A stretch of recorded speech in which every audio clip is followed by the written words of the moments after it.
ಒಬ್ಬ ಸಾಮಾನ್ಯ ಬ್ರಾಹ್ಮಣನಾದ ಮಯೂರ ಶರ್ಮ ಶಿಕ್ಷಣ ಕಲಿಯಬೇಕೆಂದು ಕಂಚಿಗೆ ಹೋದಾಗ ಕಂಚಿಯು ಆಗ ಪಲ್ಲವರ ರಾಜಧಾನಿಯಾಗಿತ್ತು. ಒಂದು ದಿನ ಮಯೂರ ಶರ್ಮ ತನ್ನ ಮಡಿ ಬಟ್ಟೆಗಳನ್ನು ನದಿಯ ದಂಡೆಯ ಮೇಲೆ ಇಟ್ಟು ಸ್ನಾನ ಮಾಡ್ತಿರಬೇಕಾದ್ರೆ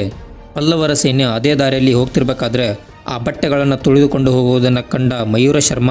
ತನ್ನ ಮಡಿವಂತಿಕೆಗೆ ಅವಮಾನ ಆಯಿತೆಂದು ಪಲ್ಲವರ ದೊರೆಯಾದ ಶಿವಸ್ಕಂದ ವರ್ಮನ ಬಳಿ ಹೋಗಿ, ನಿಮ್ಮ ಸೈನ್ಯ ನನ್ನ ಮಡಿವಂತಿಕೆಗೆ ಅವಮಾನ ಮಾಡಿದ್ದಾರೆ ಎಂದು ಹೇಳಿದ ಮಯೂರ ಶರ್ಮನ ಮಾತು ಕೇಳಿ ಕಿಸಕ್ಕನೆ ನಕ್ಕ ಶಿವಸ್ಕಂದ ವರ್ಮನು,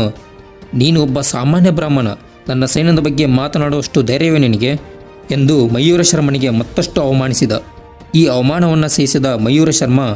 ನಾನು ಇವತ್ತಿನಿಂದ ಬ್ರಾಹ್ಮಣನೇ ಅಲ್ಲ ಎಂದು ಕ್ಷತ್ರಿಯನಾಗಿ ಬದಲಾಗಿ ಮಯೂರ ಶರ್ಮನಿಂದ ಮಯೂರ ವರ್ಮನಾಗಿ ಅಲ್ಲಿಂದ ಶ್ರೀಶೈಲಕ್ಕೆ ಬಂದು ಅಲ್ಲಿದ್ದ ಬುಡಕಟ್ಟು ಜನಾಂಗದವರನ್ನು ಒಗ್ಗೂಡಿಸಿ ಅವರಿಗೆ ಕೂಟ ಯುದ್ಧ ಅಂದರೆ ಗೇರಿಲ್ಲಾ ಯುದ್ಧದ ತರಬೇತಿ ನೀಡಿ ಚಿಕ್ಕ ಸೈನ್ಯವಾದರೂ ಬಲಿಷ್ಠ ಸೈನ್ಯವನ್ನು ಕಟ್ಟಿ